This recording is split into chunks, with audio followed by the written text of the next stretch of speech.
Hello दोस्तों, नमस्ते। जज मेहता हमेशा की तरह वक्त पर कोर्ट पहुंच गए थे और अपने सामने पड़े ढेर सारे केसों की फाइल देखकर हमेशा की तरह मन उदास हो गया था। जब से वे जज बने थे, उन्होंने हजारों केस की सुनवाई की थी और इन सब में मारा मारी, धन दौलत, जमीन के लिए लड़ाई, स्त्रियों के लिए लड़ाई, चोरी चकारी, लूटपाट, इन सब के अलावा और कुछ खास नहीं होता था। अपने रूटीन के हिसाब से उन्होंने अपने सामने पड़ी फाइलों को चेक करना शुरू किया।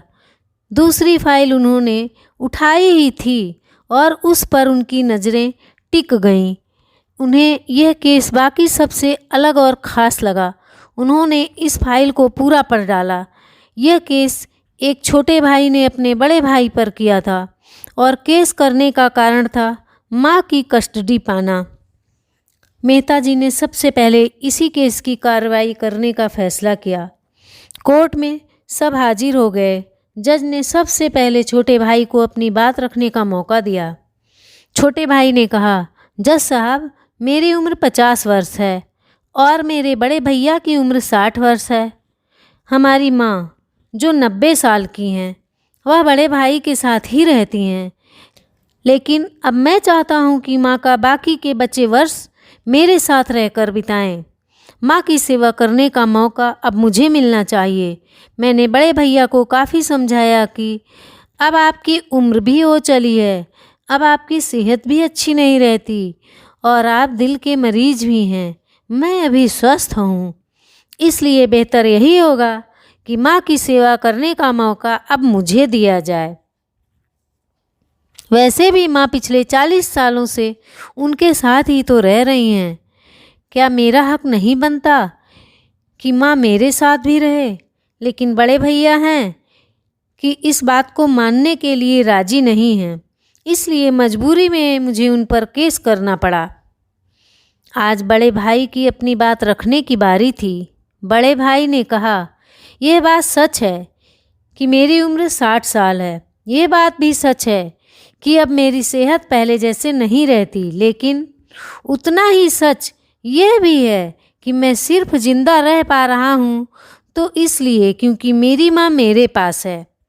चाहे मेरी सेहत कितनी भी खराब हो, चाहे मेरी ज़िंदगी नर्क जैसे हो, लेकिन मेरी माँ मेरे पास होने की वजह से वही तकलीफ़ों भरी ज़िंदगी स्वर्ग जैसे बन जाती है।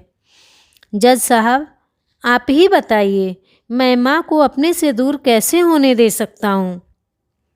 जज ने बड़े भाई से कहा, तुम खुद कहते हो कि तुम्हारी सेहत अच्छी नहीं रहती, तो भला तुम कैसे अपनी माँ की देखभाल अच्छे से कर पाओगे, यह भी तो सोचो। बड़े भाई ने कहा, मैं अपनी माँ की बड़े अच्छे से देखभाल करता हूँ। आप माँ से भी पूछ सकते हैं, और अगर वो खुद कहें कि उन्हें मेरे साथ नहीं रहना है तो आप बेशक उन्हें मेरे भाई के साथ भेज दीजिए। जज को यह बात ठीक लगी और उन्होंने माँ को अदालत में बुलाने का फैसला किया। 90 साल की बूढ़ी माँ बड़ी ही कमज़ोर थीं। वो जैसे तैसे व्हील चेयर से अदालत में आईं। जज साहब ने उनसे उनका फैसला पूछा तो माँ ने कहा कि मेरे लिए दोनों बच्चे ही समान हैं। किसी एक पक्ष को लेकर दूसरे को नाराज़ नहीं कर सकती। आप तो जज हैं, आप तो ऐसे फैसले हमेशा लेते हैं। आप जो भी फैसला लेंगे वह मेरे लिए आखिरी फैसला होगा और मैं चुपचाप उसे मान लूँगी। जज साहब बहुत परेशान हो गए। उन्होंने अपनी पूरी ज़िंदगी में ऐसा अनोखा केस कभी नहीं देखा था। हमेशा दो भाई अपने माता पिता को एक दूसरे पर थोपते। एक कहता तुम रखो तो दूसरा कहता तुम ही रखो। जज का आश्चर्य तब और भी ज़्यादा बढ़ गया जब उन्हें पता चला कि माँ के पास दोनों बेटों को वसीयत में देने के लिए फूटी कौड़ी भी नहीं थी।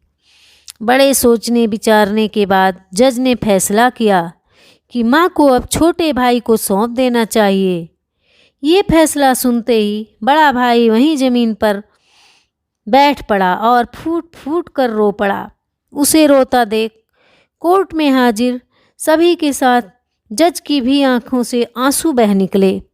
दोस्तों, आपने भाई भाई की लड़ाई बहुत देखी होगी, लेकिन जैसे इन दोनों भाइयों ने अपनी माँ के लिए लड़ाई की, वैसी अनोखी लड़ाई कभी नहीं देखी होगी।